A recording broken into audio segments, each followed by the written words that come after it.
Praise the lord.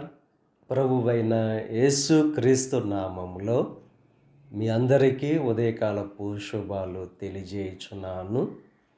ఈరోజు దేవుడు మనకు అనుగ్రహిస్తున్న అతి శ్రేష్టమైన వాక్యము యెషయా గ్రంథము 46వ అధ్యాయము 4వ వచనాన్ని చదువుకుందాము.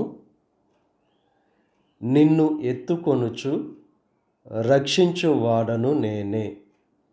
అతి శ్రేష్టమైన వాగ్దానం దేవుడు ఈరోజు మనకు అనుగ్రహిస్తున్నారు. మిమ్మల్ని ఎత్తుకొనుచు రక్షించువాడను నేనని చెప్పి దేవుడు వాగ్దానం చేస్తున్నారు. మన సమస్యల్లో, మన ఇబ్బందుల్లో, కదలలేని పరిస్థితుల్లో ఉన్న మనల్ని ఆయన ఎత్తుకొనుచు రక్షిస్తానని చెప్పి వాగ్దానం చేస్తున్నారు. ఇశ్రాయేలు ప్రజల